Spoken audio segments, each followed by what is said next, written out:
Morning, everybody. Had to take a business trip for a couple of weeks, and so I haven't touched this in 2 weeks. Came in to see what we got.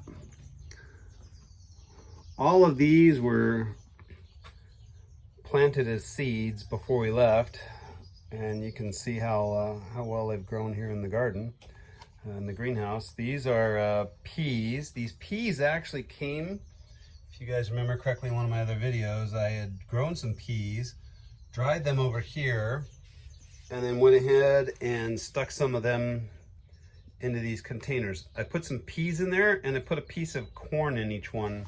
So if you look here, let me separate one of these so you guys can actually see it better. So you'll actually see that this has got 3 peas growing and a piece of corn growing. I'm going to plant those together so that as the peas start needing something to hold on to, that corn will be the stalk and the stem that it grows up.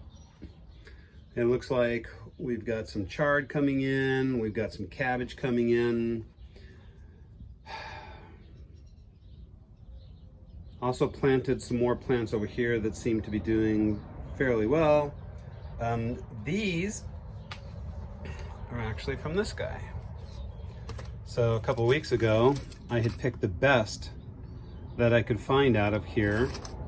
So out of all the sunflower kernels you can see how there's one big one right there in the middle, right here. This guy right here. So I was picking those and only putting the best of them.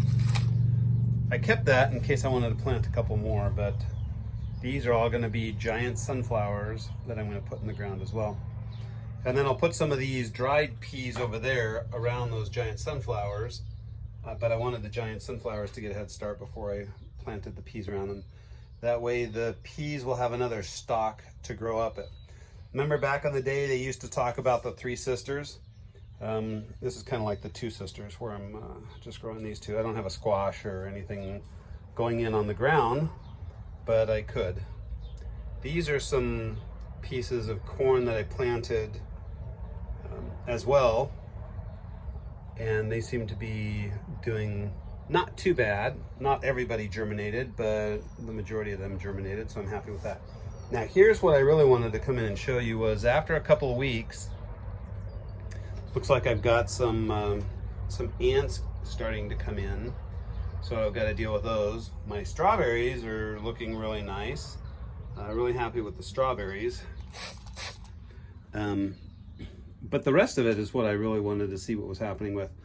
My carrots, you can see some of the carrots come there. I've got these carrots growing several feet up.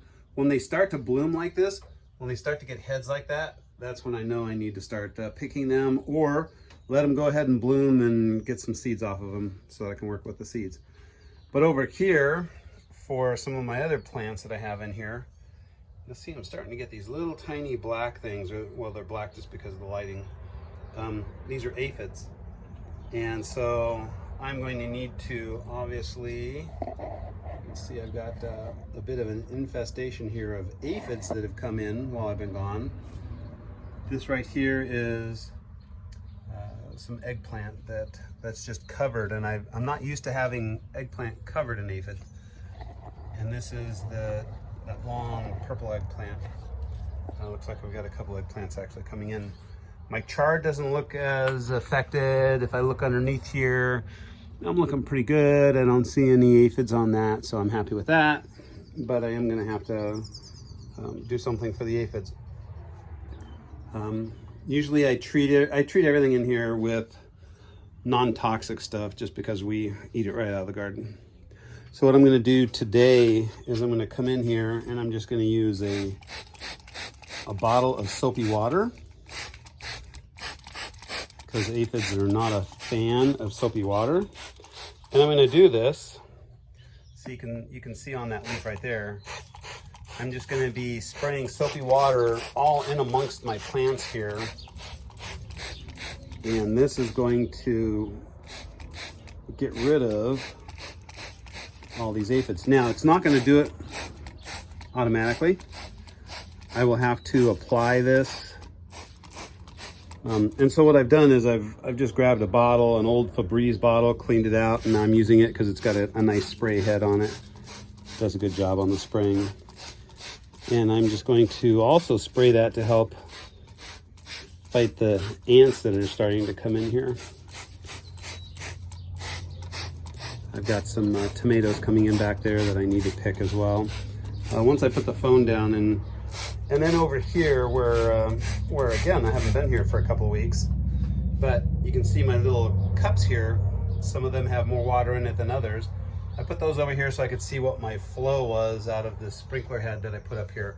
I put a 4-way head up there, and I just wanted to see how much water it was spraying and where. So now I can tell where my wet area is and where my dry area is, and I'll be adjusting those. My daisies are looking good with the amount of water they're getting, so that's good. My asparagus here, this asparagus is doing better than that one, so I know I need to move this one over a little more, get a little more water from the way I've got the watering set up right now. And I'm just going to give a little bit of spray to all the rest of the plants, just to inoculate them a little bit of the aphids, because the aphids are going to want to go somewhere else once they get this soapy water on. Don't want them coming over here and affecting the rest of the plants we have over here. Well, that's it, guys. The automatic watering in the greenhouse seemed to have worked well.